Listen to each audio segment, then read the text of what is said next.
25 থেকে 30 বছরের মধ্যে যাদের বয়স, তারা মোটামুটি স্মরণ যদি করতে পারেন তাহলে 2001 থেকে 2005 বা 6-এর যে শাসনামল বিএনপির, সেটির কথা আপনাদের স্মরণে থাকার কথা।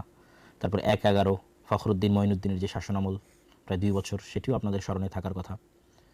তারপরে 2008 থেকে নিয়ে বলা যায় 2024 পর্যন্ত সাবেক আওয়ামী লীগ সরকারের যে শাসনামল প্রায় দীর্ঘ 14-15 বছর, সেটিও আপনাদের স্মরণে থাকার কথা। তারপরে জুলাই গণ অভ্যুত্থান অথবা বিপ্লব যেটি বলি না কেন, এবং তারপরে দীর্ঘ 1.5 বছরের ডক্টর ইউনূসের শাসনামল এবং 2026-এর 12ই ফেব্রুয়ারির নির্বাচন। এই প্রতিটা ঘটনাই আমাদের যারা সমবয়সী আছে তাদের মেধায় খুবই সিগনিফিক্যান্ট একটা প্রভাব রেখে গেছে বা যাচ্ছে। বিশেষত লাস্ট 2 বছর যে জেনারেশনটা পুরোপুরি আওয়ামী সরকারের শাসনামলে বেড়ে উঠেছে, যাদেরকে আমরা জেনজি বলছি, তাদের মনস্তাত্ত্বিক জগতে তাদেরকে ব্যাপকভাবে রাজনীতি সচেতন করে তুলতে জুলাই আন্দোলন এবং তার পরবর্তীতে ইউনূস সরকারের শাসনামল এবং তার পরবর্তী নির্বাচন, এগুলো প্রত্যেকটা ব্যাপক প্রভাব বিস্তার করেছে। যদিও আমার মতো যদি কেউ ছোট থেকে রাজনীতি সচেতন থেকে থাকেন, তাহলে বৈশ্বিক অবস্থাও তাদের ব্রেনে স্মরণে থাকার কথা। আমাদের বয়স যখন অনেক ছোটো, সে 2001, 2, 3, 4-এর কথা বলতেছি, তখন সর্বপ্রথম টুইন টাওয়ার হামলার মাধ্যমে আফগানিস্তানে আমেরিকার যে আক্রমণ সেটি সংঘটিত হয়। তারপরে আমাদের বয়সে আমরা দেখলাম দীর্ঘ 15-20 বছরের সংগ্রাম শেষে আফগানিস্তানে তালেবান সরকারের পুনরায় ক্ষমতায় আসা। আমাদের জীবদ্দশাতে আমাদের অল্প বয়সে আমরা দেখেছি যে ইরাকের প্রেসিডেন্ট সাদ্দাম হোসেনের উপর যে আক্রমণ আমেরিকার, সেটি আমরা দেখেছি। তারপর সাদ্দাম হোসেনের গ্রেফতার এবং ফাঁসি কুরবানির ঈদের দিন, সেটিও আমাদের সমবয়সী যারা আছে তাদের সকলের, যারা মোটামুটি বৈশ্বিক খবর রাখতেন, তাদের ব্রেনে এই জিনিসগুলো প্রভাব বিস্তার করে রাখার কথা। পাশাপাশি সিরিয়ার যে গৃহযুদ্ধ এবং সেই গৃহযুদ্ধের পরে আহমদ আশারার তার যে ক্ষমতা আরোহণ, এই আশেপাশের বৈশ্বিক অবস্থাগুলোর সাথে আমাদের বাংলাদেশের অবস্থা সব মিলিয়ে আমাদের জেনারেশন, আমাদের সমবয়সী জেনারেশন আসলে রাজনৈতিকভাবে বিশেষ করে এই মুহূর্তে অনেক সচেতনতার তুঙ্গে অবস্থান করছে, কিন্তু অনেকের মধ্যে আবার হতাশাও বিরাজ করছে। কারণ আমাদের জেনারেশনের আমাদের যে আন্ডারস্ট্যান্ডিং সেটির সাথে তাদের অনেক কিছুই কমন পড়বে, ফলত তাদের মধ্যে যে হতাশাও বিরাজ করছে এটা আমি বুঝতে পারি। তো আজকে একটু খোলামেলা আলাপ আলোচনা করব দেশের রাজনীতি বিষয় এবং সব কিছু বিষয়ে। এই ধরনের খোলামেলা আলাপ আলোচনা সাধারণত অতীতে কখনো করা হয়নি। আজকে আমাদের সাথে আব্দুর রহমান বিন আব্দুর রাজ্জাক তারও থাকার কথা ছিল, বিশেষত সঙ্গত কারণে সে থাকেনি। তো এই খোলামেলা আলাপ এবং আলোচনার শুরুতেই আমি প্রেক্ষাপটটা একটু তুলে ধরলাম। এবার আসেন এই নির্বাচনের প্রেক্ষাপটে। নির্বাচনের প্রেক্ষাপট থেকে আমরা আমাদের মূল কথার দিকে চলে যাব, যে বিএনপির সাথে জোট করেছিল একদল আলেম, আবার জামাতের সাথেও কিন্তু জোট করেছিল একদল আলেম। জামাতের সাথে ছাত্ররা জোট করেছে এনসিপি। কিন্তু দুঃখজনক হলেও সত্য, দেখেন যে বিএনপির সাথে যে সমস্ত আলেম ওলামা জোট করেছিল তারাও সেভাবে কেউ জয়লাভ করে আসতে পারেনি, এবং জামাতের সাথেও যারা জোট করেছিল তাদের মধ্যে আলেম হিসেবে সবচেয়ে পরিচিত মুখ ছিল মামুনুল হক সাহেবের, তিনিও সেভাবে জয়লাভ করে আসতে পারেননি। পাশাপাশি আরেকটি বিষয়ে আপনারা অবশ্যই খেয়াল করেছেন যে নির্বাচনকে কেন্দ্র করে কে কোন পক্ষের জোটে যাবে, কে কাকে ভোট দিবে, এটি আলেম ওলামাদের মধ্যে যে পরিমাণ কাদা ছোড়াছুড়ি আমার জানা নাই। আমি আলেম ওলামা বলতে এখানে হানাফি আহলে হাদিস পার্থক্য করতেছি না, বরং যারা দেশে মেইন স্ট্রিমে আছে তাদের কথাই বলতেছি, তথা দেওবন্দি হানাফি আলেম ওলামা তাদের কথাই বলতেছি। তাদের পরস্পরের মধ্যে যে পরিমাণ কাদা ছোড়াছুড়ি হয়েছে, আমি আমার এই ছোট্ট বয়সে এই পরিমাণ কাদা ছোড়াছুড়ি নিকট অতীতে আর দেখিনি, বরং ভালো একটা একতাই দীর্ঘদিন থেকে দেখে এসেছি। শুধু তাই নয়, সবচেয়ে হাস্যকর যে বিষয়টি হয়েছে এবং লজ্জাস্কর হয়েছে আলেম ওলামার জন্য, যে ব্রাহ্মণবাড়ির একটা আসনে 3 জন আলেম ওলামা, একজন বিএনপির প্রতিনিধিত্ব করছেন বিএনপি জোটের, একজন জামাত এনসিপি জোটের, একজন চরমনায়ের ইসলামী আন্দোলন জোটের, 3 আলেম ওলামাকে পরাজিত করে একজন নারী প্রার্থী তিনি বিজয় লাভ করেছেন। তো এটি আলেম ওলামাদের অনৈক্য এবং রাজনীতিতে তাদের যে বিশাল একটা গ্যাপ থেকে গেছে, তারা বাংলাদেশের মাঠের বক্তব্য দার্স তাদরিসের সাথে রাজনীতির মাঠ যে এতটা সহজ বা সোজা নয়, কোনো একটা জায়গায় অবশ্যই কোনো কিন্তু বা কোনো জিজ্ঞাসাবোধক চিহ্ন অবশ্যই আছে, আত্মসমালোচনার জায়গা অবশ্যই আছে। যেখানে শুরু থেকে সকল ইসলামী দল একত্রিত হয়ে তারা বলল যে অন বক্সে তারা ভোট নেবে, সেখানে শেষ মুহূর্তে এসে সেটিও কিন্তু ভেঙে গেল। আবার দেওবন্দি আলেম ওলামার একদল শুরু থেকেই বলে আসতেছিলেন যে জামাত ইসলামকে ভোট দেওয়া হারাম বা তারা কাদিয়ানীদের চাইতেও খারাপ। তো এই নির্বাচনকে সামনে রেখে পরিমাণ কাদা ছোড়াছুড়ি হয়েছে মেইন স্ট্রিমের আলেম ওলামাদের মধ্যে, আমি নিকট অতীতে এরকম কাদা ছোড়াছুড়ি দেখিনি। এটি চরম একটি তিক্ত অভিজ্ঞতা হয়ে থাকবে এদেশের ইতিহাসে। প্রশ্ন হচ্ছে এখানে আসলে আমি সবাইকে সম্বোধন করে বলতে চাই, যারা জামাত ইসলাম করেন তাদেরকে আহ্বান জানাবো যে আপনারা আমার এই ভিডিওটা দেখবেন, ছাত্র শিবিরের ভাইদের আহ্বান জানাবো আপনারা দেখবেন, যারা ইসলামী আন্দোলন চরমনায় করেন তাদেরকেও জানাবো আপনারা দেখবেন, যারা অন্য আর যত ধরনের ইসলামী দল করেন তারাও দেখবেন, পাশাপাশি যারা বিএনপি করছেন তাদেরকেও উদাত্ত আহ্বান জানাবো যে আপনারাও, এবং এনসিপির ভাইরাও আপনারা আমার এই ভিডিওটা যদি সম্ভব হয় দেখবেন। আমি সকলের কল্যাণকামী হয়ে দেশের একজন নাগরিক হয়ে কোনো প্রকার পক্ষপাত ছাড়াই আমি দুই ধরনের আলোচনাই করব আজকে। এই গণতান্ত্রিক নির্বাচনের যে ফলাফল সেটির উপর সংক্ষিপ্ত কিছু বিশ্লেষণ এবং যারা গণতন্ত্রের রাজনীতি করতে চান তাদের জন্য কিছু পরামর্শ আমার জায়গা থেকে। পাশাপাশি যারা মনে করেন যে না, এই গণতান্ত্রিক যে ব্যবস্থা, এই ব্যবস্থার মাধ্যমে আসলে বিজয় সম্ভব নয়, তাদের জন্য কিছু পরামর্শ আমি দিব। তো প্রথমত আমরা একটু বিশ্লেষণ করি।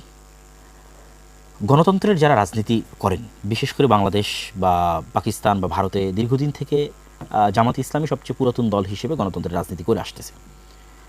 জামাত ইসলামের জন্য বা এই ধরনের যারা গণতন্ত্রের রাজনীতি করেন এরকম ইসলামপন্থী দলের জন্য বিজয় অর্জন এই গণতান্ত্রিক সিস্টেমে কোনো দিনই কেন সম্ভব নয়? কখনোই কোনো দিনই সম্ভব নয়। কেন? প্রথমত এখানে অলরেডি কয়েকটা বিষয়ের আপনারা আলোচনা করেছেন ফেসবুকে বিভিন্নভাবে, কিন্তু আমি দু একটা পয়েন্ট বলে দিই। তো আপনি বলবেন যে না, আপনারা শুধু হতাশার কথাই বলেন, তাহলে কাজের কথাও বলবো। শুধু হতাশার কথা বলবো যে গণতন্ত্র হারাম শিরক, এই বলে আপনাকে নিরাশ করে দেবো সেটা নয়। যারা গণতন্ত্রের রাজনীতি করতে চান তাদের জন্য পরামর্শ বা কাজের কথা থাকবে ইনশাল্লাহ। তো প্রথমত কেন সম্ভব নয়, দুটো পয়েন্টে আমি আলোচনা করতে চাই। এক নম্বর হচ্ছে কাল্ট ফিগার। একজন ব্যক্তিকে ক্যারিশমাটিক লিডারশিপ মেনে তার অধীনে জোয়ার তৈরি করা। ক্যারিশমাটিক লিডারশিপ ছাড়া পৃথিবীতে শুধু গণতান্ত্রিক রাজনীতি নয়, কোনো বিপ্লবী কোনোদিন সাকসেসফুল হয়নি। তো ক্যারিশমাটিক লিডারশিপ যা কাল্ট ফিগার, আপনারা যারা ফ্যাসিজমের বিরুদ্ধে বলেন তারা বলেন তাহলে আওয়ামী লীগের জন্য কাল্ট ফিগার শেখ মুজিবুর রহমান। তাকে অবিসংবাদিত নেতা বানিয়ে, তাকে মর্যাদার সর্বোচ্চ পর্যায়ে পৌঁছিয়ে, তার আদর্শে আদর্শিত হওয়ার প্রেরণা জাগরিত করে তার নামে রাজনীতি করা, একটা নির্দিষ্ট কাল্ট ফিগারের তৈরি করে তার অধীনে রাজনীতি করা। যারা বিএনপি রাজনীতি করে তাদের জন্য কাল্ট ফিগার শুধু একটা নয়, দুইটা। প্রেসিডেন্ট জিয়াউর রহমান, মরহুম প্রেসিডেন্ট, এবং বেগম খালেদা জিয়া। আমরা আল্লাহ সুবহানাহু ওয়া তাআলার নিকটে দোয়া করি আমাদের অতীতে চলে যাওয়া যারা রাজনীতিবিদ ছিলেন তাদের সকলের কোনো অকল্যাণ থাকলে আল্লাহ সেটি ক্ষমা করুক এবং তাদেরকে জান্নাতবাসী করুক। তাদের বিষয়ে আমরা কল্যাণের ধারণা রাখি। তো তাদের দুইটা কাল্ট ফিগার, ফলত এই দুইটাকে তাকদিস করার মাধ্যমে তারা তাদের রাজনীতি পরিচালনা করে। এই জায়গায় অন্য ইসলামী দলের তো সমস্যা আছে। জামাত ইসলামের সবচেয়ে বড় সমস্যা হচ্ছে জামাত ইসলামের যে কাঠামো, এই কাঠামোতে কখনোই কাল্ট ফিগার তৈরি হওয়া সম্ভব নয়। কেন? এখানে ক্যাডার ভিত্তিক, যোগ্যতার ভিত্তিতে এখানে রাজনীতি হয়। কেউ খুব ভালো এই জন্য তার ছেলে রাজনীতিতে আসবে, এরকম কোনো ব্যবস্থাপনা এখানে নাই। এটা একটা ভালো দিক, কিন্তু কাল্ট ফিগার তৈরি না হলে গণতান্ত্রিক রাজনীতিতে আপনি সাকসেসফুল হতে পারবেন না। যেমন এখন এনসিপির যারা রাজনীতি করতেছে তাদের মধ্যেও কিন্তু একজন তৈরি হয়ে ওঠেনি যে সেই একজনের অধীনে সারা দেশের মানুষ।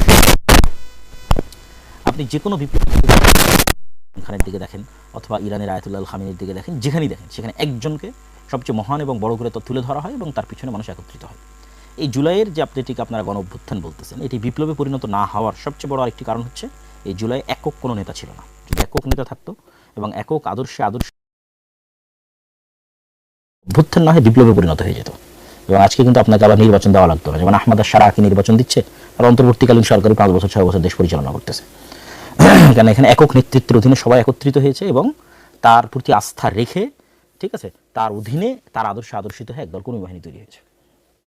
তাহলে যারা ইসলামের নামে রাজনীতি করতেছেন তাদের তো কোনো কাল্ট ফিগার নাই, আবার তারা শত মত আর দলে বিভক্ত, কত ফতোয়া তার হিসাব নাই। এর কাছে ও বিভ্রান্ত, ওর কাছে ও ভ্রান্ত, ওর কাছে ও বেদাতি, ওর কাছে ও শিরক। এগুলোর মধ্যে অবশ্যই কিছু সত্যতা কিছু থাকবে না তা নয়, কিন্তু আমি সরাসরি আজকে আলোচনা কিন্তু আমি সরাসরি আপনাদের যে একজন ইসলামিক স্কলার সেই হিসেবে কিন্তু আলোচনা করতেছি না। আজকে বিশ্লেষণ করছি জাস্ট একজন গণতন্ত্রের রাজনীতির একজন কোর দেশের নাগরিক হিসেবে একটা বিশ্লেষণ করতেছি। দ্বিতীয় যেটি বড় বাধা যারা ইসলামের নামে রাজনীতি করছেন, তো ইসলামের নামে রাজনীতি করার প্রথম বাধা কি বললাম? যে আপনাদের কোনো কাল্ট ফিগার তৈরি হওয়া সম্ভব নয়, ঠিক আছে। জামাত ইসলামের নিজের ফ্রেমের কারণে সম্ভব নয়। আর ইসলামী দলগুলো সব বিভিন্ন মাযহাব, মতবাদ, আদর্শে একজনের কাছে আরেকজন কাফের, আরেকজনের কাছে আরেকজন শিরক মুশরিক। ফলত এখানে কেউ একক নেতৃত্বের অধীনে এসে একত্রিত হবে সেটার কোনো পসিবিলিটি নাই বললেই চলে। আর ওই পসিবিলিটি যদি না থাকে কোনোদিন আপনি ক্ষমতায় যেতে পারবেন না। এটা just full stop, note down করে রাখবেন যারাই আপনার ইসলামের নামে রাজনীতি করতেছেন, গণতান্ত্রিক করেন অগণতান্ত্রিক করেন। 2 নাম্বার ডিপ স্টেট, যেটা আপনারা খুব ভালোভাবে এই 2026-এর ইলেকশনের পরে দেখলেন যে কারচুপি এবং ইঞ্জিনিয়ারিংয়ের মধ্যে যে ডিফারেন্স, যে পার্থক্যটা, যে কারচুপি মানে দিনের বেলা গিয়ে ভোট কেন্দ্র দখল করা, ঠিক আছে, ভোট কেন্দ্র দখল করে জাল ব্যালট বাক্স ভরা, এটা হয়নি। কিন্তু ইঞ্জিনিয়ারিং, ফলাফল ঘোষণা, ইঞ্জিনিয়ারিং। তো ডিপ স্টেট যে শুধু ফলাফল ঘোষণা ইঞ্জিনিয়ারিং করবে বিষয়টি কিন্তু সেরকম নয়। ডিপ স্টেট আরও বহু ক্ষেত্রে তাদের প্রভাব থাকে। ডিপ স্টেট মানে ছায়া রাষ্ট্র। যদি আপনি আরও ভালোভাবে বুঝতে চান তাহলে বুঝতে পারবেন যে ডক্টর ইউনূস কেন সাকসেসফুলি কাজ করতে পারেনি। কেন? বাংলাদেশের যে ডিপ স্টেট, এটা তাকে সাকসেসফুলি কাজ করতে দেয়নি। প্রতিটা রাষ্ট্রের ডিপ স্টেট থাকে, আমেরিকারও ডিপ স্টেট আছে। তো ওই ডিপ স্টেটের সক্ষতা শুধু জনসমর্থন দিয়ে হয় না।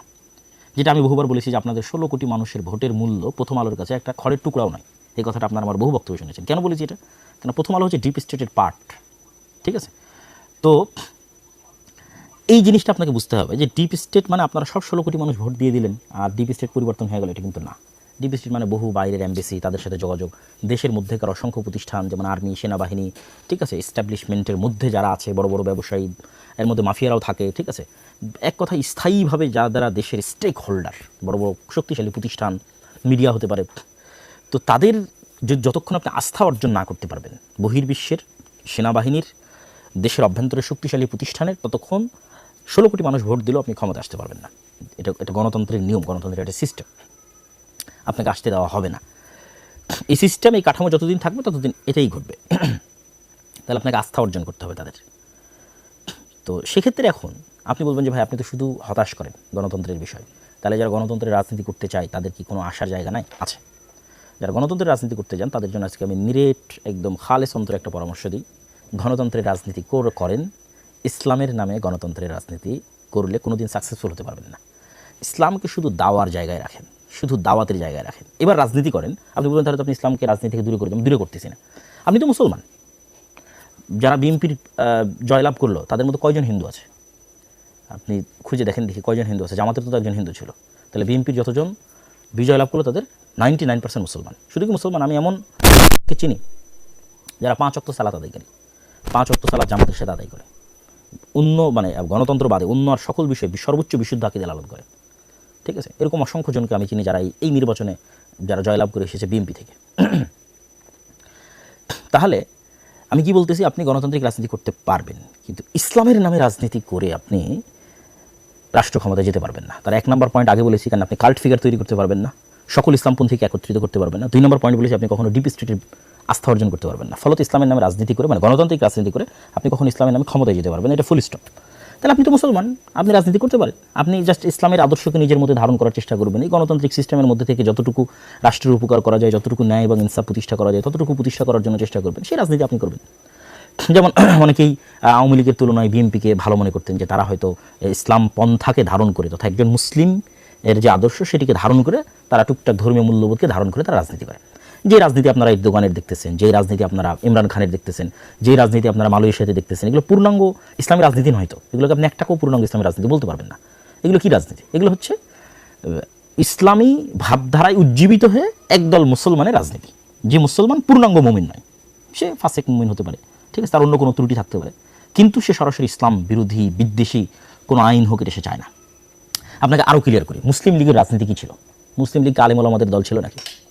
মুসলিম লীগের মিস্টার জিন্নার বিরুদ্ধে যে পরিমাণ আলেম ওলামা ফতোয়া দিয়েছে ওই সময় 46-47-এর সময়, যে পরিমাণ আলেম ওলামা ফতোয়া দিয়েছে, এই এখনও সে পরিমাণ আলেম ওলামা এই যারা ইসলামপন্থী নামে রাজনীতি তাদের নামে ফতোয়া দেয়নি। আপনি খুলে দেখেন, মুসলিম লীগের সব জেনারেল পড়ুয়া সাধারণ মুসলমান ছেলেপেলে ছিল। 2-1 জন আলেম ওলামা পরবর্তীতে যুক্ত হয়েছে মিস্টার জিন্নার কথা বলা হবে। মিস্টার জিন্নাও আলেম না, আল্লামা ইকবালও আলেম না, এরা জেনারেল শিক্ষিত পড়ুয়া ছাত্র। এরা কি চাইছে? এরা চাইছে মুসলমানরা যেন স্বাধীন মতো বাস করতে পারে। কিন্তু ইসলামী রাষ্ট্র, পূর্ণাঙ্গ ইসলামী রাষ্ট্র কিন্তু তারা চায়নি, প্রতিষ্ঠিত কিন্তু তারা করতে পারেনি। তারা কিছু মুসলমানরা যেন আলাদাভাবে স্বাধীনভাবে বসবাস করতে পারে। তো সেই রাজনীতিতে এখনও আছে, সেই রাজনীতি বাংলাদেশে এখনও আছে। এই যে জামাত ইসলামকে যারা, জামাত ইসলামের যে জোট, এই জোটকে যারা ভোট দিয়েছে, জামাত এনসিপির জোটকে, আপনি নিশ্চিত থাকেন এটা মুসলিম লীগের ভোট ব্যাংক। তথা 1947-এ যারা মুসলমানদের আলাদা দেশের জন্য ভোট দিয়েছিল, এরাই এই 2026-এ এসে বিভক্ত হয়ে কিছু বিএনপিকে ভোট দিয়েছে, কিছু জামাত এনসিপিকে ভোট দিয়েছে।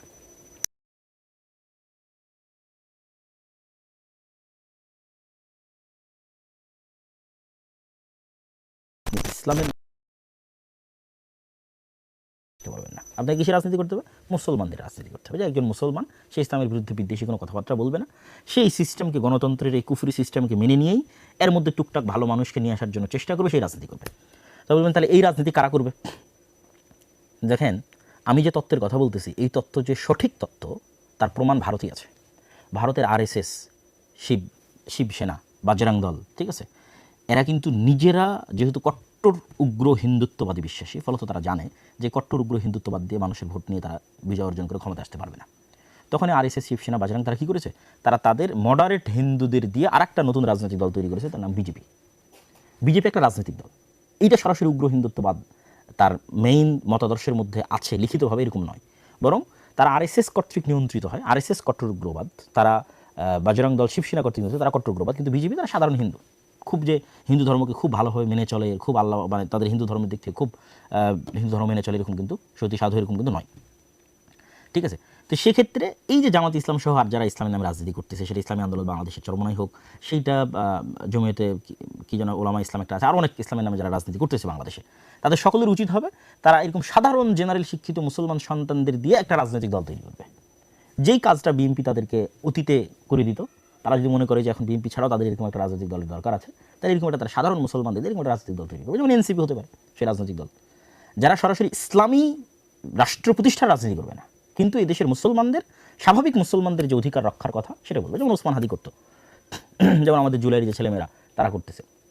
এই ধরনের ছেলে মেয়েদেরকে যদি আপনি এগিয়ে দেন, তাহলে এরা হচ্ছে একটা কাল্ট ফিগারও তৈরি করতে পারবে। কেন, যেহেতু সে সরাসরি ইসলামী নয়, ফলে এখানে ফতোয়া ফারাইজ আসবে না, মাসলাক আসবে না, মতবাদ আসবে না, আদর্শ আসবে না, শিরক বেদাত আসবে না, মানে এইগুলো নিয়ে মুসলমানদের ইসলামী দলগুলোর মধ্যে যে গণ্ডগোল সেগুলো আসবে না, তাহলে কাল্ট ফিগার একটা তৈরি করতে পারবে। 2 নম্বর, যেহেতু তারা সরাসরি ইসলামী নয়, মডারেট সাধারণ মুসলমান, সেহেতু তারা ডিপ স্টেটের আস্থা অর্জন করতে পারবে। ডিপ স্টেট যেগুলো নিয়ে অ্যালার্জেটিক, সেগুলোর বিষয়ে তারা টুকটাক ম্যানেজও করতে পারবে। ম্যানেজ করার মাধ্যমে তারা দেখা যাচ্ছে ক্ষমতা যাবে। এবং আপনারা যে মন্দের ভালোটা চাচ্ছেন, যে মন্দের ভালো নিয়ে আপনারা গত 1 মাস যাবত ফেসবুক একদম তোলপাড় করে ফেলেছেন, সেই মন্দের ভালোর একমাত্র সমাধান এটা। সেক্ষেত্রে যত ইসলামের নামে গণতান্ত্রিক রাজনীতি দল আছে, এদের সবকে তাদের রাজনীতি অফ করে দিয়ে দাওয়াতি কাজ করতে হবে। তারা দাওয়াতি ফিল্ড তৈরি করবে, সন্তান তৈরি করবে, প্রজন্ম তৈরি করবে। আর ওই মুসলমানের সন্তানরা স্বাভাবিক যতদিন অন্তত গণতান্ত্রিক সিস্টেম আছে ততদিন সেই গণতান্ত্রিক সিস্টেমে তারা রাজনীতি করবে। এটি গেল যারা গণতন্ত্রের মধ্যে দিয়ে ইসলামের রাজনীতি করতে চান তাদের জন্য পরামর্শ। যদি আপনাদের ভালো লাগে আপনারা পরামর্শ গ্রহণ করতে পারেন, আর না হলে আমি যেভাবে ফুল স্টপ দিয়েছি এটা আসলেই ফুল স্টপ। দেখেন এই নির্বাচনেও জামাত ইসলাম কিন্তু চেষ্টা করেছে তার ইসলামী রাজনীতির খোলস থেকে বেরিয়ে আসার, এটা ছাড়া তার কোনো উপায় ছিল না। মন্দিরে গেছে, তারপরে কত রকমের বক্তব্য, মূর্তি পূজার সাথে রোজার তুলনা, মানে একটা সেকুলার দলের মধ্যে যা যা অনুষঙ্গ থাকে তার সব কিছুই কিন্তু জামাত ইসলাম তার নিজের মধ্যে নিয়ে আসার জন্য কী করেছে, চেষ্টা করেছে। তাহলে কেন চেষ্টা করতেছে, সেটা অবশ্যই ডিপ স্টেটের আস্থা অর্জন করার জন্য, অবশ্যই সাধারণ জেনারেল শিক্ষিত মুসলমানদের আস্থা অর্জন করার জন্য। তাহলে আর ইসলামী দল রাখার কী দরকার? এই কথাটাই আমি বলতেছি, যে এই কাজগুলো যখন আপনি ইসলামের নামে করবেন তখন সেখানে ইসলামও কলুষিত হয়। দেখেন, আমি এবারের নির্বাচনের পূর্বে 2024 যে নির্বাচন এবং 2026 নির্বাচন, এই 2 নির্বাচনে আমি দেশে ছিলাম। ইতিপূর্বে আর কোনো নির্বাচনে দেশে থাকার সুযোগ হয়নি। 2008 যেটা তত্ত্বাবধায়ক সরকার আমলে যে নির্বাচন হয়েছিল তখন দেশে ছিলাম, তখন একটু কম বুঝতাম। তো এবার এই 2 নির্বাচনে আমি বিভিন্ন নির্বাচনের যে তথ্য কেন্দ্র, বুথ, এগুলোতে আমি ঘোরার চেষ্টা করেছি। বিভিন্ন নির্বাচনী এলাকায় গত 5-10 দিন ঘোরার চেষ্টা করেছি। অসংখ্য যারা এমপি ক্যান্ডিডেট আছে জামাত ইসলামের, বিএনপির অসংখ্য এমপি ক্যান্ডিডেটদের সাথে সাক্ষাৎ করেছি। আমার অবজারভেশন আপনাকে বলি, ভোট কেন্দ্র স্বাভাবিক একটা মানুষের ঘর থেকে অন্তত যাতায়াত খরচও যদি বলি, তাহলে অন্তত কোথাও 30 টাকার ভাড়ার দূরত্ব, কোথাও 40 টাকার, কোথাও 50 টাকা। যাদের বাড়ি একদম ভোট কেন্দ্রের পাশে তাদেরটা ভিন্ন, কিন্তু স্বাভাবিকভাবেই ভোট কেন্দ্র থেকে যারা মোটামুটি দূরত্বে আছে তাদের 30, 40, 50 টাকা ভাড়ার দূরত্বে। তো আমি অনেকে জিজ্ঞেস করলাম, আপনি কীভাবে যাচ্ছেন? তো অটো রিক্সায় যাচ্ছে। অটো রিক্সা কীভাবে পেলেন? তাহলে ওই দলের পক্ষ থেকে অটো রিক্সা দেওয়া আছে, যাতায়াত খরচ, হ্যাঁ যাতায়াত খরচ দেওয়া আছে। তাহলে এই যে বিশাল একটা মানুষকে যারা আপনাকে সাপোর্ট করে তাদেরকে ভোট কেন্দ্রে নিয়ে, আমি অন্য কথা বাদ দিলাম, জাস্ট ভোট কেন্দ্রে নিয়ে যাওয়ার জন্য কেন মানুষ ফ্রিতে ভোট দিতে যাবে? কত কোটি মানুষ ভোট দিয়েছে আপনি দেখেন, দেখি 12 কোটি মানুষের। আমার আব্বা আম্মা জীবনে কোনোদিন ভোট কেন্দ্রে যায়নি, তাহলে এটাকে ফেতনা মনে করে এই ভোট কেন্দ্রে যাওয়াকে। এরকম হাজার হাজার লক্ষ লক্ষ মানুষের যারা জীবনে কোনোদিন ভোট কেন্দ্রে যায়নি, তাহলে মানুষ নিজের খায়ে নিজের খরচ করে কেন ভোট কেন্দ্রে যাবে? কেউ যাবে না। তাহলে এই যে যত মানুষ ভোট কেন্দ্রে গেছে এদের অধিকাংশ মানুষই, অন্তত আমি গ্রামগঞ্জের লেভেলে বলতেছি, শহরে ঢাকা শহরের দিকে আমি ছিলাম না, গ্রামগঞ্জের লেভেলে বলতেছি, তাদেরকে যাতায়াত খরচ দেওয়া হয়েছে, তাদেরকে গাড়ি ভাড়া দেওয়া হয়েছে, তাদের জন্য আলাদা অটো রিজার্ভ করা হয়েছে, সেগুলোতে করে তারা ভোট কেন্দ্রে গেছে। তাহলে একটা নির্বাচনে কী পরিমাণ টাকার লেনদেনের প্রয়োজন হয় একটা নির্বাচনে জয় অর্জনের জন্য, এটা একমাত্র যারা রাজনৈতিক দল করে গণতান্ত্রিক তারাই জানে। আপনি টাকা ছাড়া জনগণকে ভোট কেন্দ্রে নিয়ে যেতে পারবেন না এবং অন্যের তুলনায় বিজয় অর্জন করতে পারবেন না। মানে জাস্ট ভোট গণনা পরে, মানে ইঞ্জিনিয়ারিং থামানোর জন্য, ডিপ স্টেটের আস্থা হাসানোর পরের কথা বলতেছে, জাস্ট ভোট আর ভোট কেন্দ্রে যাবে, এটা আপনি টাকা ছাড়া করতে পারবেন না। আল্লাহু আলাম এই ভোটে কত হাজার কোটি টাকা খরচ হয়েছে, 2-3 হাজার কোটি টাকার নিচে অবশ্যই নয়। তাহলে আপনি ইসলামের নামে রাজনীতি করে একটা মানুষকে টাকা দিতে পারবেন? পারবেন না। যদি দেন তাহলে তো আপনার ইসলামী যে আদর্শের কথা বলছেন, সত্য ন্যায়, সেটা তো থাকলো না, তাই না? আল্লাহ সুবহানাহু ওয়া তাআলা ভালো জানে, যিনি সৈয়দপুর বিমানবন্দরে আটকা পড়েছিলেন তার কাছে সেই অর্থ কী বাবদ ছিল বা কী কারণে ছিল। কিন্তু এটি আলেম ওলামা হোক বা যারা ইসলামের নামে রাজনীতি করুক তাদের জন্য মানুষ হানিকর বা সম্মান হানিকর হয়েছে কিনা? অবশ্যই হয়েছে। তাহলে আপনি নিশ্চিত থাকেন গণতন্ত্রের এই সিস্টেমে আপনি যদি ইসলামের নামে রাজনীতি করতে চান আপনাকে মুনাফিক হয়ে যেতে হবে। এই যে খতিবে বাঙ্গাল জুনায়েদ আল হাবিব সাহেব, আমি কারো নাম নিয়ে বলি না, আজকে তার নাম নিয়ে বললাম, তিনি কী পরিমাণ তার আত্মমর্যাদাকে ভুলুণ্ঠিত করেছেন বিভিন্ন কথা এবং বিভিন্ন বক্তব্যে, সেটা আপনারা খুব ভালোভাবে জানেন। তাহলে এই পরিমাণ আত্মমর্যাদাকে ভুলুণ্ঠিত না করলে, এই পরিমাণ মানে যে কথা যেটা আমি আমার পুরো কথায় তুলে ধরতে চাচ্ছি আর কি, যে এক কথায় আপনি গণতান্ত্রিক সিস্টেমের সাথে রাজনীতি করতে গেলে আপনাকে মুনাফিকির পথ অবলম্বন করতে হবে, আপনি জিততে পারবেন না। তাহলে কেন ইসলামের নামে এই কাজটা করবেন? এবং ইসলামের নামে যদি কাজটা করেন তবু জিততে পারবেন না। কেন বলেছি? ওই আগের দুটো পয়েন্ট, কাল্ট ফিগার তৈরি করতে পারবেন না, ডিপ স্টেট রাস্তা অর্জন করতে পারবেন না। তাহলে কী করতে হবে? ইসলামকে আপনি দাওয়াতের জায়গায় রাখেন, আর সাধারণ মুসলমানের সন্তানদের দিয়ে দেন, যারা জেনারেল শিক্ষিত স্বাভাবিক, তাদেরকে দিয়ে দেন এই রাজনীতির ময়দানে, তারা রাজনীতি করুক, তাদেরকে আপনারা পিছন থেকে সাপোর্ট দিতে পারেন। আরও একটা কথা বলি, ইসলামের নামে রাজনীতি করার একটা ক্ষতির দিক আপনাকে বলি। আপনারা আমার সাথে যে কোনোভাবে দ্বিমত করতে পারেন, আমি জাস্ট ওপেন খোলামেলা মনের কথা আপনাদের সাথে তুলে ধরতেছি। ইসলামের নামে গণতান্ত্রিক রাজনীতি করার একটা ক্ষতিকর দিক হচ্ছে মুসলমানদের কাছে ইসলামকে শত্রু বানানো হয়। গত 17 বছর যেমন আওয়ামী লীগ সরকার যে কোনো দাড়ি টুপি দেখলে মনে করতো যে মনে হয় আমার শত্রু, যে হয়তো রাজাকার অথবা জামাত অথবা শিবির, ঠিক আছে। এখন বিএনপি সরকার যে ক্ষমতায় আসতেছে, সেও মনে করবে যে কোনো দাড়ি টুপিকে দেখলে তার অন্তরে কাজ করবে যে এই মনে হয় জামাত, এ মনে হয়, যেমন উনি তো বলেইছেন যে গুপ্ত, ঠিক আছে, এটা তার অন্তরে কাজ করবে, অথচ সে কিন্তু মুসলমান। তথা পুরো বিএনপিতে যারা আছে তারা সবাই মুসলমান। তাহলে বিএনপির এই সমস্ত মুসলমান নেতাদেরকে আমরা ইসলামের শত্রু বানিয়ে দিলাম। আমরা যদি ইসলামের নামে রাজনীতি না করে স্বাভাবিক রাজনীতি করতাম, তাহলে কিন্তু শুধু মুসলমানদের রাজনীতি করতাম, তাহলে কিন্তু ইসলামকে শত্রু বানানো হতো না। যে কোনো দাড়ি টুপিওয়ালা মানুষকে দেখলে কিন্তু তারা শত্রু মনে করতো না। আমরা যদি দাওয়াতের মাঠে থাকতাম এবং সাপোর্ট দিতাম, এরকম কোনো একটা দল তৈরি করে দিতাম, যেমন আমি উদাহরণ দিয়েছি বিজেপি এবং আরএসএসের, যেমন আমি উদাহরণ দিয়েছি যে এখনকার ইসলামী রাজনীতি দলগুলো পারে এনসিপিকে সামনের দিকে এগিয়ে দিতে, যে বাবা তোমরাই রাজনীতি করো, আমরা দাওয়াত দিয়ে ফিল্ড তৈরি করে দেবো, তোমাদেরকে সকল প্রকার সাপোর্ট দেবো, রাজনীতি তোমরা করো। এনসিপির ছেলেদের কথা বলতে পারেন আপনারা। তো এইগুলো আপনাদের জন্য পরামর্শ। ইসলামের নামে রাজনীতি করতে গিয়ে আমরা মুসলমানদের কাছেই ইসলামকে শত্রু বানিয়ে ফেলতেছি, এটার একটা দীর্ঘমেয়াদী ক্ষতিকর প্রভাব আছে। তাহলে আমি যারা গণতন্ত্রের রাজনীতি করে তাদেরকে আমি হতাশও করছি না, কিন্তু তাদেরকে সমাধানও দিচ্ছি।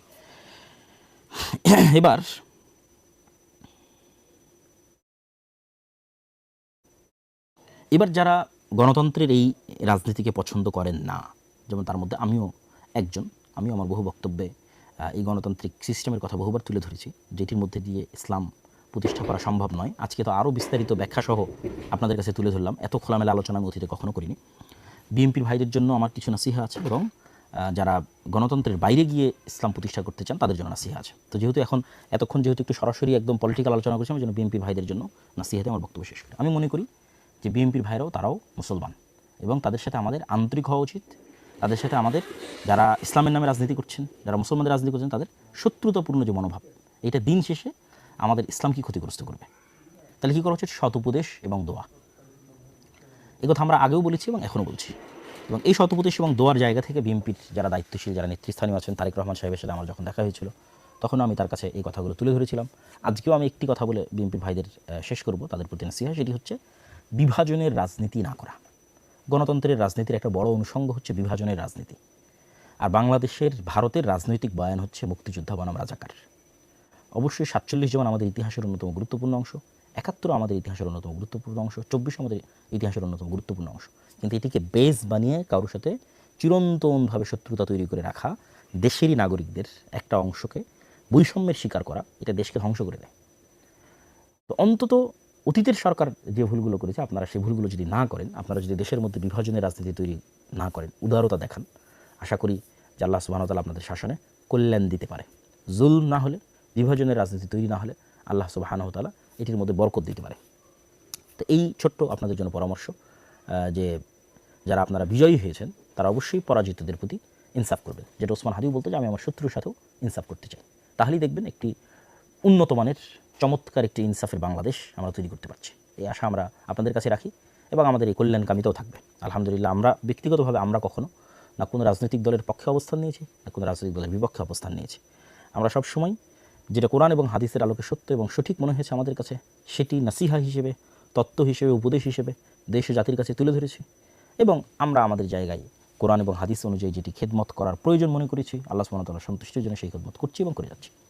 এবার সর্বশেষ পয়েন্ট, যারা গণতন্ত্রের বাইরে গিয়ে ইসলামের বিজয় দেখতে চান, আপনাদের কাজ কী? আপনাদের সবচেয়ে বড় কাজ, এটা আমি আমার বহু বক্তব্যে বলেছি এবং আজকেও বলছি, আমার এই কথা কখনো চেঞ্জ হবে না, যে ইমান বিল গায়েবে ইয়াকিন, পরকালে চরম লেভেলের আস্থা এবং বিশ্বাস, ন্যায়পরায়ণতার চর্চা ছোটোবেলা থেকেই, একদম ঘর থেকেই, সমাজ এবং পরিবার থেকেই ন্যায়পরায়ণতার চর্চা তৈরি করা এবং শুরু করা, এবং 3 নম্বর শক্তিশালী প্রতিষ্ঠান। যেমন এই যে নির্বাচনের সময় দেখলেন যে যারা জামাত এনসিপি জোটে ছিল, তাদের কি হাহাকার, যে তাদের কোনো পত্রিকা নাই, তাদের কোনো নিউজ চ্যানেল নাই, তাদের কোনো নিউজ পেপার নাই, ঠিক আছে, জাস্ট ফেসবুকে কয়েকটা হাতে গোনা পেজ।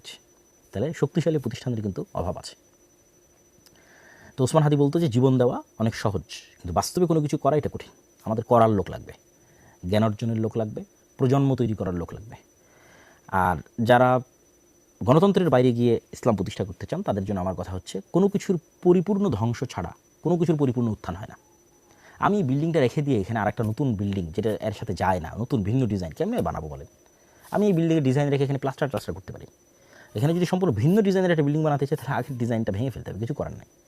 তাহলে গণতন্ত্রের পূর্ণাঙ্গ পতন ছাড়া আপনারা যারা পূর্ণাঙ্গ ইসলাম চান আপনাদের এটা সম্ভব নয়। এই জন্য আমি বলেছি যে ৩৬শে জুলাই গণতন্ত্রের পতন ঠেকানো হয়েছে।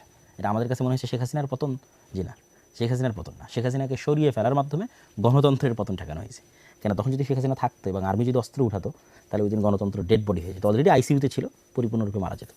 বাংলাদেশে একটা গৃহযুদ্ধ তৈরি হতো, সেই গৃহযুদ্ধের পরে আপনি দেখতেন যেখানে পূর্ণাঙ্গ ইসলাম প্রতিষ্ঠা হয়েছে। তো পূর্ণাঙ্গ পতন ছাড়া পূর্ণাঙ্গ উত্থান হয় না। তখন তা আপনি বলবেন যে তাহলে কি আমরা নিজে থেকে পূর্ণাঙ্গ পতন করবো? জি না। ইসলামে সবসময় মানুষের যান, জীবন এবং মালের নিরাপত্তা সর্বাগ্রে, এটির উপরে ইসলামে কিছুই নাই। মানুষের জীবনের চাইতে আর কিছু নাই উপরে। তাহলে মানুষের যান, জীবন এবং মালের নিরাপত্তার জন্য আপনাকে আপনার যে কাজটা, আপনার জায়গার যে কাজটা সেটা করে যেতে। আপনার জায়গার কাজ কি? ঈমান বিল গায়বে ইয়াকিন তৈরি করা, পরকালে আস্থা তৈরি করা, ন্যায়পরায়ণতার চর্চা একদম ঘর থেকে শুরু করা, বোনকে সম্পত্তি ঠিকভাবে দিচ্ছেন কিনা, আশেপাশে কেউ অন্যায় করলে প্রতিবাদ করা। আমরা তো প্রতিবাদ করি না, আমরা আল আমরু বিল মারুফ ওয়ান নাহি আনিল মুনকার করি না। আল আমরু বিল মারুফ ওয়ান নাহি আনিল মুনকারের চর্চা বাড়ানো, একদম গ্রামগঞ্জ লেভেল থেকে আল আমরু বিল মারুফ ওয়ান নাহি আনিল মুনকারের চর্চা বাড়ানো এবং শক্তিশালী প্রতিষ্ঠান তৈরি করা, আর অপেক্ষায় থাকা যে কবে এই গণতন্ত্রের কাঠামোর পতন ঘটবে। আমি আমার বহু বক্তব্যে বলেছি, যেহেতু গণতন্ত্র পূর্ণাঙ্গ ন্যায় বিচার দিতে পারবে না, সেহেতু গণতন্ত্রের একদিন পতন হবে। এটা আপনাকে পতন করতে হবে না, এটা বাই ডিফল্ট, বাই নেচার পতন হবে। কেননা সে ইনসাফ দিতে পারবে না, তার কাঠামোর মধ্যে নাই যে সে ইনসাফ দেবে। ফলত যেহেতু সে ইনসাফ দিবে না, মাজলুম তো জুলুমের বিরুদ্ধে আওয়াজ উঠাবেই। তখন এরকম ৩৬শে জুলাই এমনি আবার ১৫-২০ বছর পর আপনি দেখবেন যে আবার হচ্ছে ৩৬শে জুলাই। ৩০ বছর পর আপনি আবার দেখবেন যদি হায়াতে বেঁচে থাকেন যেরকম ৩৬শে জুলাই হচ্ছে। কেন, এই কাঠামো আপনাকে ন্যায় বিচার দিতে পারবে না। এই কাঠামো ন্যায় বিচার না দিতে পারলে জুলুম হবে। জুলুম হলে কী হলে মানুষ জুলুমের বিরুদ্ধে আওয়াজ উঠাবে। জুলুমের বিরুদ্ধে আওয়াজ উঠালে আবার কী হবে? আবার এরকম ৩৬শে জুলাই হবে। কিন্তু এই রকম পরবর্তী ৩৬শে জুলাই যেন আপনার একটা কাল্ট ফিগার থাকে, একক নেতা থাকে, যার অধীনে সবাই কর্মী হিসেবে, যার অধীনে তারা একত্রিত। তাহলে তখন কী হবে? তখন আপনি পূর্ণাঙ্গ বিপ্লব প্রতিষ্ঠা করে ফেলতে পারবেন, আদারওয়াইজ পারবেন না। তাহলে সেক্ষেত্রে আমি কী বললাম যে গণতন্ত্রের যে পূর্ণাঙ্গ পতন এটা আল্লাহর পক্ষ থেকেই হবে, এমনি হবে। কীভাবে হবে? আল্লাহ সুবহানাহু ওয়া তাআলা ভালো জানেন। যেমন ধরেন আমেরিকার যে বিশাল সাম্রাজ্য, আল্লাহ সুবহানাহু ওয়া তাআলা বলেছেন যে আল্লাহ সুবহানাহু ওয়া তাআলা যদি একদল মানুষকে তার একদল মানুষের পতন না করাতেন, ওয়ালাউ দাফাল্লাহিন নাস বা'দাহুম বিবা'দ, তাহলে পৃথিবীতে জুলুমের কারণে মানুষ অস্থির হতো। আজকেও যদি ফেরাউন জীবিত থাকতো কী হতো বলেন তো? আপনি বলেন যে ৫,০০০ বছর হয়ে গেছে, ফেরাউন এখনও জীবিত আছে, তাহলে আজকে আমাদের অবস্থা কী হতো? এটা আল্লাহ করেননি, ফেরাউনকে আল্লাহ ধ্বংস করে দিয়েছেন মানুষকে বাঁচানোর জন্য। তো এইরকম সুপার পাওয়ার আজকে আমেরিকা আছে, তার আগে সুপার পাওয়ার রাশিয়া ছিল, তার আগে আর কেউ ছিল ইংল্যান্ড, সুপার পাওয়ার ছিল, ইংল্যান্ড চলে গেছে, রাশিয়া চলে গেছে, আমেরিকা চলে গেছে, আমেরিকাও যাবে একদিন। তাহলে এরকম সুপার পাওয়ারের পতন হবে। যখন দেখবেন যে আমেরিকার সুপার পাওয়ার পতন হচ্ছে, কীভাবে হবে এটা আল্লাহ সুবহানাহু ওয়া তাআলা জানে। কে জানতো রাশিয়া ইউক্রেন যুদ্ধ এত দীর্ঘায়িত হবে? কে জানতো? কেউ জানতো না। এই রাশিয়া ইউক্রেন যুদ্ধ এত দীর্ঘায়িত হওয়ার কারণে যে সিরিয়াতে আহমদ শাহরা বিজয়ী হয়েছে। এই রাশিয়া ইউক্রেন এত যুদ্ধ দীর্ঘায়িত হওয়ার কারণে তো আফগানিস্তানে তালেবানরা ক্ষমতা আসতে পেরেছে। যদি রাশিয়া ইউক্রেন যুদ্ধ না হতো এরা জীবনও পারতো না। বুঝলেন, এটা আল্লাহর পক্ষ থেকে হয়। তো এরকম কোনো এক ছোট্ট অজুহাতে দেখবেন এই যে অ্যাপস্টেইন ফাইল, যেটা আমি তো বলি যে এটা আমেরিকার অধঃপতনের শুরু। আল্লাহ বড় বড় পরাজয়গুলো দেন ছোট্ট ছোট্ট জিনিস দিয়ে, অতি ছোট্ট। আপনি বুঝবেন না যে কোন ক্ষুদ্র জিনিস থেকে পরাজয় শুরু। আমেরিকার অধঃপতন মানেই তো গণতন্ত্রের অধঃপতন ভাই। আজকে আমেরিকার পতন হবে, কালকে সব জায়গা থেকে গণতন্ত্র গায়েব হয়ে যাবে, এটাই নিয়ম। যে যে আদর্শের ধারক বাহক তার পতনের সাথে সাথে সে আদর্শ গায়েব হয়ে যায়।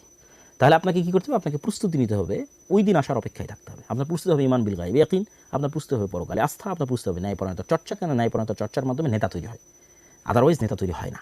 ন্যায়পরায়ণতার চর্চা যদি আমি না করি, ধরেন আমি যদি না করি আমিও নেতা না, এটা হলো সিম্পল কথা। যে তার মানে আমি বলতেছি মানে যে আমি নেতা তা না, কিন্তু আমি যদি ন্যায়পরায়ণতার চর্চা না করি আমিও নেতা না। যে ন্যায়পরায়ণতার চর্চা করবে সেই নেতা হবে। বহু ছোট্ট কুড়ে ঘর থেকে এসে নেতা হয়ে যেতে পারে, কোনো গ্যারেন্টি নেই কে কোথায় থেকে এসে কীভাবে নেতা হবে। ন্যায়ের চর্চা করতে গিয়ে নেতা তৈরি হবে, অন্যায়ের প্রতিবাদ করতে গিয়ে নেতা তৈরি হবে। এটি স্বাভাবিক এবং সিম্পল রুলস নেতা তৈরি হওয়ার।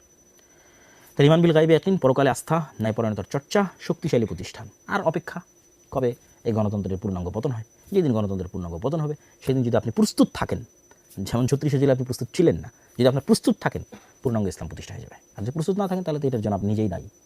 তাহলে ইমিডিয়েট রেজাল্টের আশা বাদ দিতে হবে, ইমিডিয়েট উত্তেজনা বাদ দিতে হবে, বিশাল দীর্ঘমেয়াদী ৩০ বছরের প্ল্যান করে প্রস্তুতি নিতে হবে।